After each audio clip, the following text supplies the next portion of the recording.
Well, hello, welcome to another episode of Jim's Allotment Garden.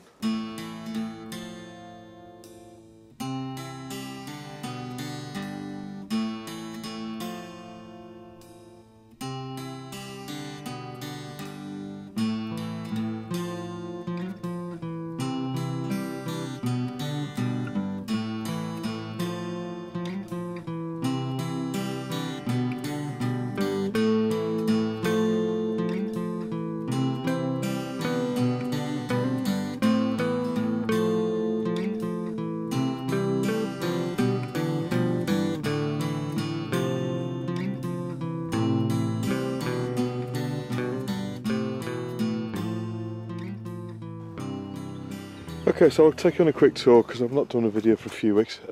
So here we've got some of the plants out of the greenhouse. So we've got some tomatoes that are left over. These are the second lot of spring onions, which are going to go into the ground before too much longer. Then we've got the Aqualegia growing quite nicely down here, a bit of mint at the back.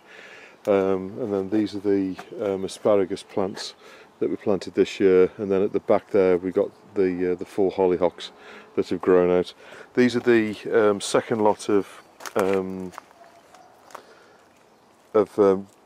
calabrese that'll be going in the ground before too long. So I've taken these out to the greenhouse now to give them a few days just to harden off. So they've been there for a few days now, so they'll be going in the ground before too much longer.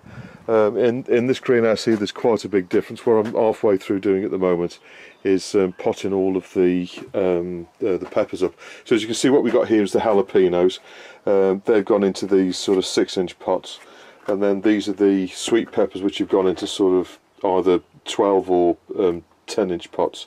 And what I've done is I've put these in a mixture of normal loam and clover potting compost. So I'll be finishing these off in the, that's my next, well I'm sort of part way through that job at the minute. So basically all I'm doing is just potting them all up into these, sitting them in these trays. Now these trays have come from Wilco's. These are just grow bag trays, and basically what I'll be doing is watering these from the bottom. So obviously to start off with, you water them from the top and water the plants until the water comes out the bottom, and then fill the tray up, top the tray up with water, so it's about sort of 2 inches or so deep on the edge there. And then basically what that'll do is then the water will then go up inside the pot, just exactly like we've done with the cucumbers. So all of the peppers will be basically watered from the top. You don't have to do it this way, but if I do it this way, then I only need to sort of top the water up in the bottom of the tray here, which makes it a lot easier, because obviously getting to the back here with a watering can is going to be quite difficult.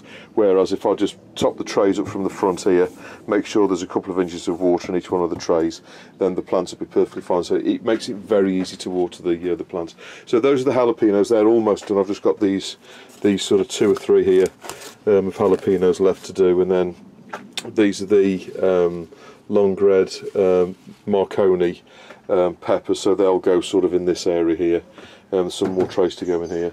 And then there'll be the rest of those are the rest of the sweet peppers there, so they'll basically fill most of this area up.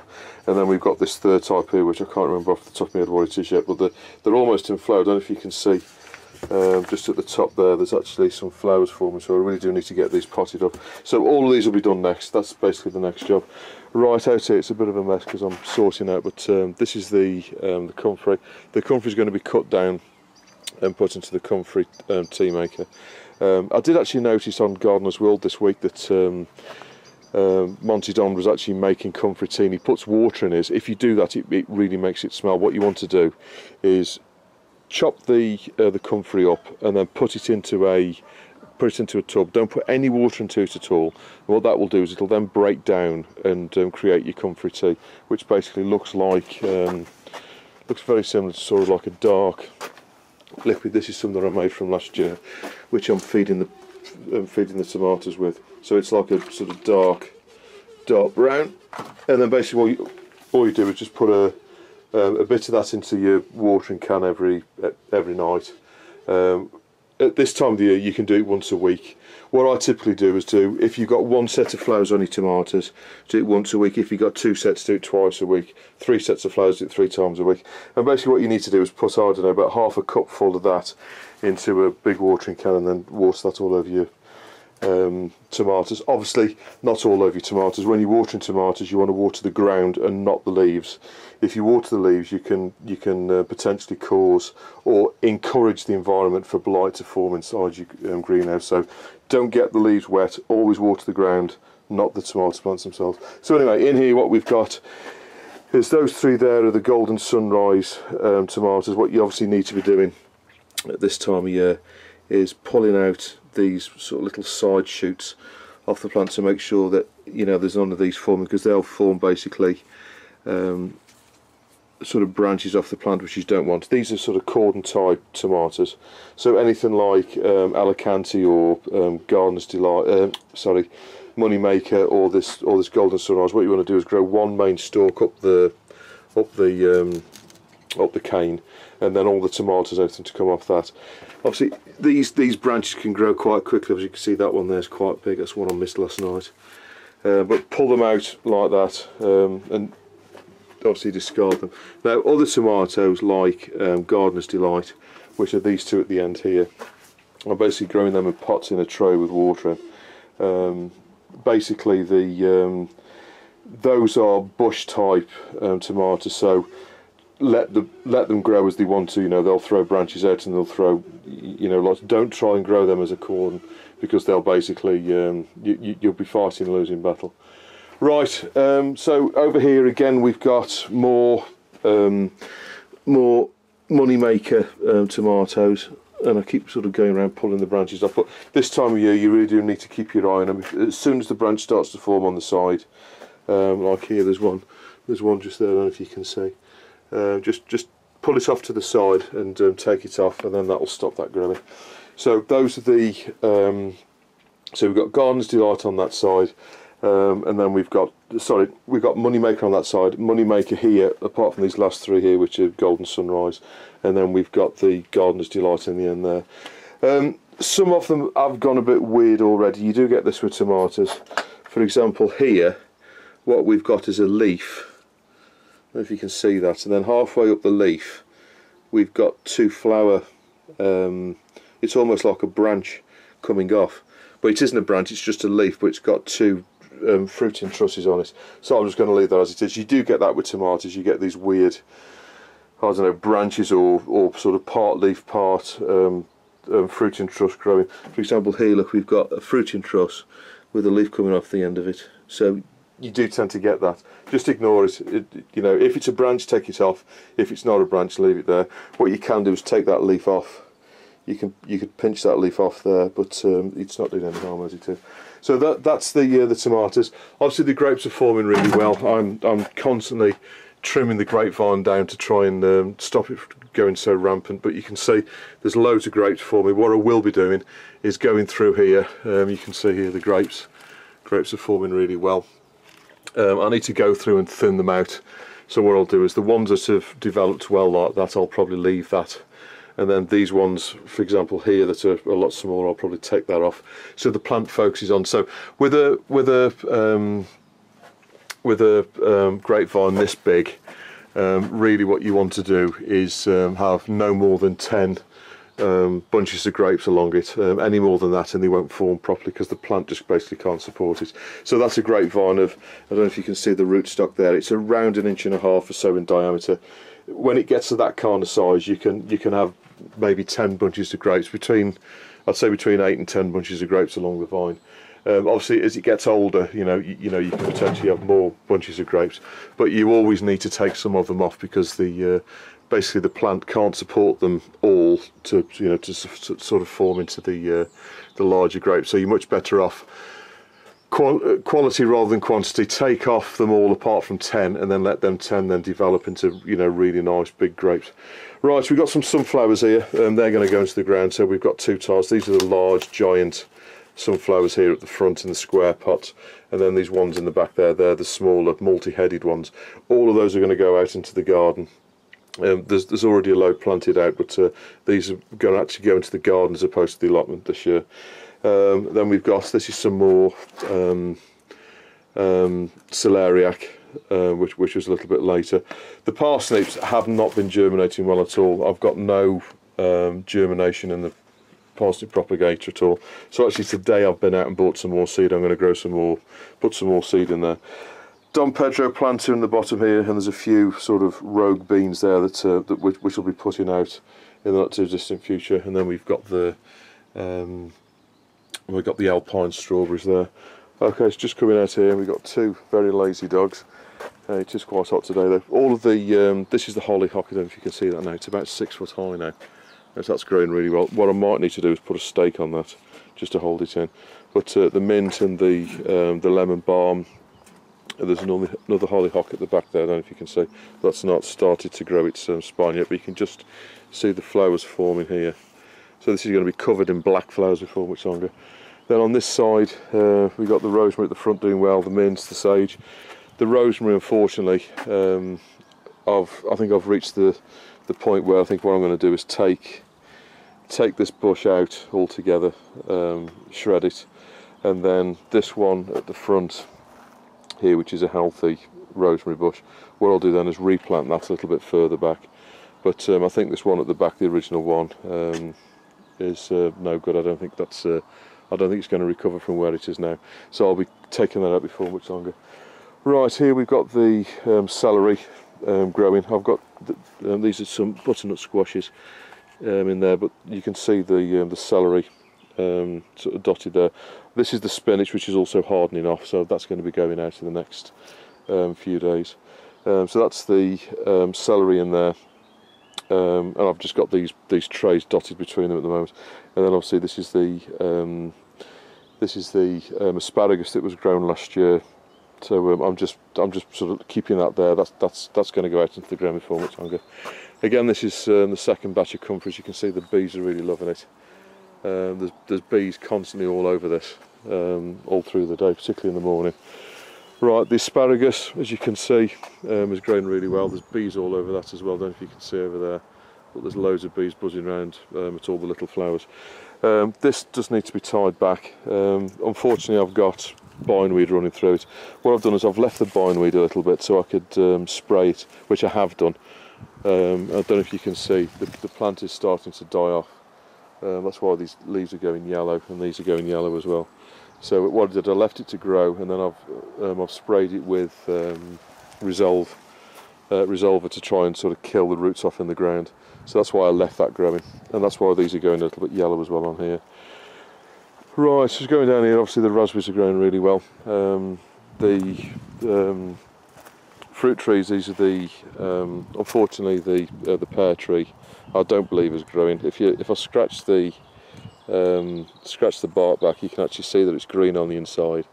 So I'm really not quite sure what to do with this, but because these sort of bits have sort of shriveled, I'm pretty sure it's dead because it's showing no signs of life at all. But anyway, I think I'll probably take that out and put another one in. The Josterbury bushes are doing really well, covered in Josterberries, as you can see. They're like Josterberries, a cross between gooseberries and black currants. So as you can see, they're forming really well. So I'm going to make some jam with those this year. Then in the middle here we've got the cherry tree. As you can see, I've already got some cherries starting to ripen up, but there's plenty of cherries all the way along. So I think we're going to have a bumper crop of cherries this year. So they are starting to ripen. I'm getting a bit of, I don't know if you can see, but the sort of aphids on the end. So what I really do need to do is get some garlic spray on this, or some black fly spray. But I didn't want to spray it whilst it's got the fruit on, so what I possibly may do is just cut the tips off, which is where the aphids are attacking it. If you can see here as well, there's some aphids in there. And then we've got another Josterbury bush, as you can see, covered in Josterberries, and then the apple tree at the end there, which is also doing well. Right, so just round here, come out the way, Billy. Okay, round here we've got the strawberries, and I've been picking strawberries pretty much every day for the past couple of weeks. I don't know if you can see them in there, but they are doing really well. I've picked around 5.5 kilos so far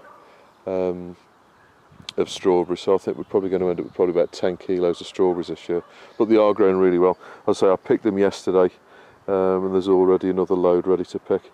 But yeah, the strawberries are doing well. Potatoes are doing well, as you can see. They've grown quite a lot since I did the last video. I've got a nice sunflower in the middle which self-set itself, so I've just left that there.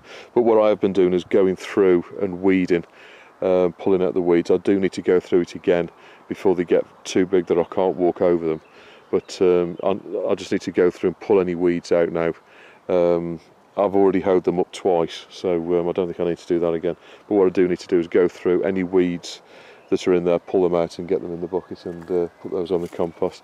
So those are the potatoes, so they're doing well. Obviously this row here didn't go in till about 2 weeks after the rest, so that's why they're a little bit behind. But you can see the weeds, a few weeds between there, so they'll need to be weeded out as well. So that's the potatoes. In the first, these are the, sorry, at the front of the first tunnel, we got the sweet peas. These have dried out a couple of times, but they have been watered. So that's why they're looking a little bit yellow, because this hot weather that we had, they've been drying out. Right, in the first tunnel we got a couple of failures, to be honest with you. This is the calabrese, the first lot of calabrese, and as you can see, these aren't too bad, but a lot of them have blown like this, and I've also had these little thunderbugs, or these little teeny black beetles all over them. I've got to be honest with you, most of this has gone to the chickens. We've had a couple of meals off it, but a lot of it has been fed to the chickens now. As I say, all of this is going to come out in the next couple of days, and then the ground's going to be quickly dug over, and then I'm going to put the next batch of calabrese in. What I have seen is a little bit of club root in here, so what I will be doing is liming the ground as well before I put the next lot in. But yeah, the calabrese wasn't very good at all. This is quite well, it's just not a success story, to be honest with you. Right, the cauliflowers, I've had a few bits of slug damage, as you can see there, but those are the cauliflowers there. They're not doing too badly, but as I say, you know, there has been a bit of slug damage on them. All of this here, from there all the way down there, that's all the kale, and the kale's doing pretty well. I have had a couple at the bottom that have been nobbled by either slugs or caterpillars. I've not found any caterpillars, but I've found evidence of caterpillars. But what I have got, I don't know if you can see, this is the row of swedes down here. I don't know if you can see all these little teeny holes. That's the sign of a weevil. So I think we've had a beetle go through here and eat those, and I think that's possibly what's done the kale as well.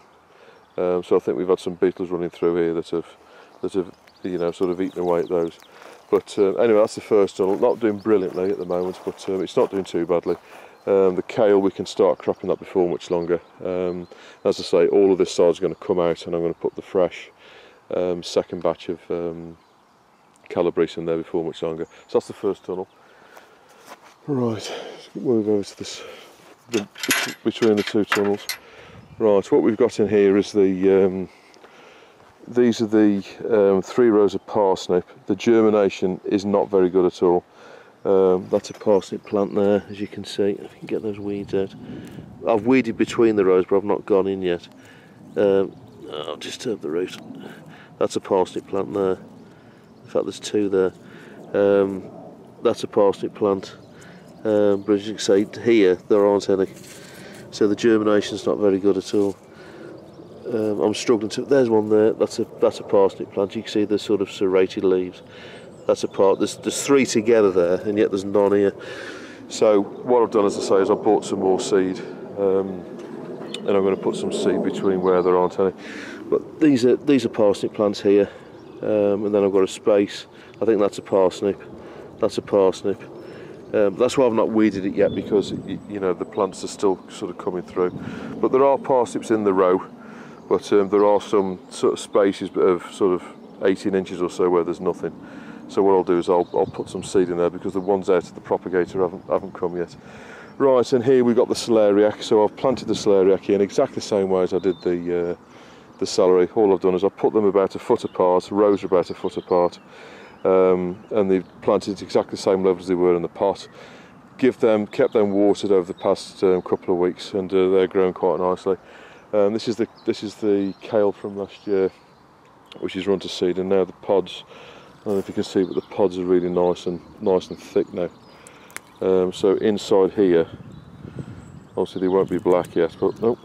If I can just split that open, it's just basically like a pea pod, but inside there what there should be are little seeds. There you go. So the seeds aren't absolutely formed yet, but in there will be the, I think that's one there, so they're not quite fattened up yet. So I'm just leaving them, but I'm basically going to leave the plants there until they've sort of started to die back, and then I know that the seeds are ready. You can't really see them, but what I've done is I've planted a row behind this. I've planted a row of sunflowers. If I come here, we'll just be able to see them a bit better.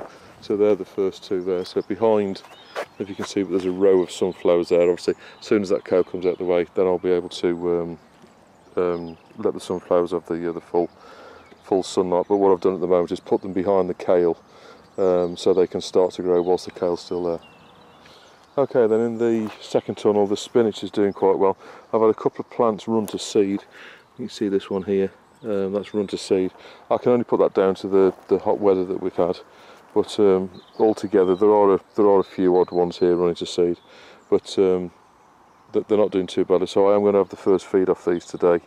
What I'll be doing is pulling out the ones that are running to seed, and then I'll be planting the rest of it round the back of here, round the back of the beetroots there, and then I'll finish those two rows off there where the celeriac's growing. So there'll be some spinach out there as well, and then round the back and down this side. This is the beetroot, as you can see, is doing reasonably well. They're about sort of an inch or so across at the moment. But as I say, the beetroot's doing pretty well. I've not had any damage on them yet this year from various things which I suffered from last year, but as you can see, that one there, that's about an inch across as well. So the beetroot's doing pretty well. And as you can see, the rhubarb's starting to die back a little bit. You can still pick it, but it's most certainly past its best now. The rhubarb will now die down, and then it'll grow back again in sort of September. But you can see the seed pods have come up again, so I need to pull those off. But the rhubarb will now sort of die down, and then, as I say, in September it'll come back again. Right, the onions are growing pretty well. There are some misses, so I need to bob some more onions in. But what I have been doing this week is going through and weeding out all of this corn that's been growing, which has come off the chicken manure. So I'll need to finish that off when I get 5 minutes. And then these are the string beans, as you can see, they're up to around the sort of 6 foot mark, so they're growing really well. And then we've got the calangias up the front there, as I always have, but there's still plenty of weed in it all. But this time of year you seem to spend your life weeding. But so that's the onions and that, and I'll just show you the other side. Okay, and as you can see from this side, these beans here are a little bit behind. Basically what happened was I planted all the plants that I'd got, and I was basically short of a few, so all I did is just put the beans straight in the ground there. So as you can see, they're a couple of weeks behind the others, but that doesn't matter, they'll soon catch up. So this is the other side of the beans, as you can see again. The weed theme continues. What I need to do with this mashua is just tie that back, because it's kind of sprawling all within the onions now. So I just need to tie that back onto the structure, then it'll carry on growing up then. Okay, here we've got the 5 pumpkins, which are these 5 here. As you can see, I've now put a stick in, basically showing me where to water. So those have been watered every day since they've gone in. The leaves are looking slightly yellow, but they're not too bad. That's basically the shocker being put out. But what I will do is, just to pep them up, I'll give them some Epsom salt, which has got magnesium in. I'll water that onto them in the next couple of days. You don't need much; you just need like a teaspoon in the sort of 2-gallon watering can, and then sort of water that over, and that'll increase the magnesium levels in the ground, which will keep the leaves green. So those are the 5 pumpkins there. Then we go on to the squash plants here. As you can see, they're starting to throw the runners out. That sort of long bit there. So that's the runner that'll be bearing the fruit. So what I need to do is kind of direct that along there. So that it starts to grow, because that will end up being probably about 3 or 4 meters long at least. So I need to sort of grow that up between the beans or whatever. And then we've got the 3 courgette plants here, which are growing quite nicely. They've really started to sort of take off now.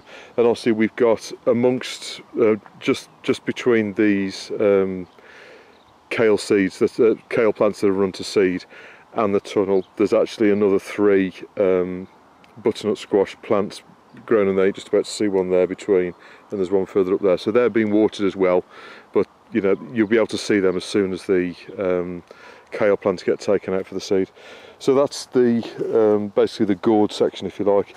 And then here we've got the runner bean plants. These are up to, some of these are up to kind of 5.5, 6 foot long now.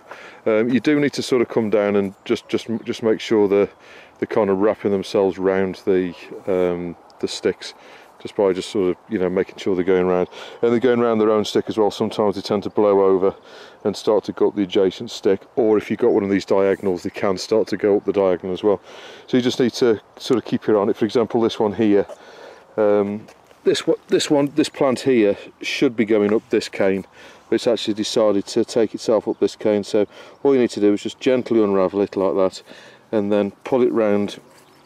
Obviously they always go the same direction, so don't try and wrap it in the opposite direction, otherwise it'll basically unravel itself. So that'll then grow up that pole there, and there's actually a second runner there that's good up. I'll do that off camera though, but basically that's this one here. Oh, actually I can get that off. What you need to do is just basically gently unravel it. These are quite brittle and they'll break quite easily, so you just need to be really careful when you're doing it, like that. And then as soon as you've got it unravelled, just gently pull it away, and then what you can do then is go over to your new pole. So the sun's on the screen of the camera, so I can't see what I'm doing on the camera at the moment, but basically what I'm doing is basically just ravelling that back up its correct pole. And you know, there's only the odd one that does this, but it just means whilst they're about this long, you can easily unravel them and sort of put them back in the right you know, up the right cane. If you leave it till they get to kind of up here, you know, they're too long to unravel without breaking them in, like this one here again. This one's got up the wrong pole. So what you need to do is just take it to the right pole, and then they always go, as you're looking down on it, they go anti-clockwise. Just make sure the leaves aren't trapped. Just be really gentle when you're doing this, because they're easily broken. Like that, and then as you go up, like that, and then that will then continue. As soon as it's got hold of the cane, it'll ravel itself up quite quickly. Right, so that's the runner beans. And what I did actually do, I had some spare plants left over, so I put an extra 10 plants in at the end there. So it's a bit more than when I originally did it. But anyway, those are the runner beans. Other side of the potatoes, as you can see, these are the weeds here. So all I need to do is just basically go along and basically pull these out like that. Sort of going along, and then basically take these away, because they do have a tendency. I've already, believe it or not, these potatoes I've actually hoed up about 6 times now, and I've been through and weeded them probably another 2 or 3 times, and there's still weeds coming through. I think it might be coming through on the compost or the manure or something, I'm not quite sure, but you just need to go through and pull any out like that. They're only annual weeds, but these will, if you leave them in, they'll tend to grow above the potatoes, and then they seed, and then they'll go all over the place. If you can get them out whilst they're young, you're not disturbing the potatoes when you pull the plants out. So over the next week or so, I'll just go through the potato patch and pull out any weeds that I see, bucket them up and take them away. The bindweed, which is round the edge, I don't know if you can see, it's all dying off. So what I did is I let it grow, because it's all underneath the path here. So what I've done is I've let it grow out, sprayed it with the Resolver. Obviously I had it on the path when I sprayed it, so it's nowhere near the vegetables, and that will hopefully kill the roots off as well, and you know, hopefully that'll sort of kill it all off. So that's the potatoes. But obviously this time of year, you know, you do spend a lot of time just going through and pulling the weeds out, but it's time well spent. It's not the most interesting of job, but if you do it, then you know, if you can stop the weeds this year, then you know, all of the seeds that those weeds would have produced, you know, you've stopped all of that. So every year you do it, it gets easier and easier and easier. So if you have got a plot with lots of weeds on it, if you keep, you know, getting the weeds out before they've run to seed and get rid of them, get them on the compost or get them in the green bin, you will find that year on year it gets easier and easier and easier. and you know, you have less and less weeds. But you know, when the weather's like this, when we keep having downpours of rain, and then we have sort of 4 or 5 days of really hot weather, it's going to basically pull all the weed. You know, it'll bring all the weeds out and they'll grow like billio. So anyway, that's the potato patch. Other side of the strawberries, as you can see, there's some nice strawberries ground. As I say, I picked a load yesterday. I have put some slug pellets on there because there's a few with slug damage, so that's what these sort of shiny patches are. That's where the slugs have had the pellets. But you know, I have stripped quite a lot of strawberries off over the past few days. You know, so there's not that many left on there, but they will, you know, there are a lot more growing, but they're all quite sort of small at the moment. And here we've got the apple tree. As you can see, the apples growing there, so the blossom did turn into apples. And then here, I do need to weed this out, but these are the broad beans, which aren't doing too badly, all things considered. I haven't got any black fly on them yet, surprisingly, but they're doing all right. And then these are the spring onions here as well. Now these are Jerusalem artichokes, which were planted here last year, and they've grown through again, so I need to weed all this. But what I've been doing is I've been focusing in on the greenhouse, as you know, potting up all of the peppers, and so I've got basically from the peppers, as you can see, they're all you know, sort of mostly potted up now. I've just got to do this last bunch here, and there's going to be a few more in here. These are the sweet peppers, the large, you know, sort of the Spanish pepper. So there's another sort of half dozen of them to go in here, and then these are all the jalapenos over here, and all, you know, all the rest of them will be sort of here. So the peppers are pretty much done now. So all I need to do with the greenhouse is really now is just water them, so I can now start to focus on the outside and get some of them weeds out. So that's what the allotment looks like on the 10th of June. So I hope this episode was of some use to you. Please don't hesitate to put any comments or questions you got below, and I'll always get back to you. And I'll see you on the next episode of Tim's Along the Garden.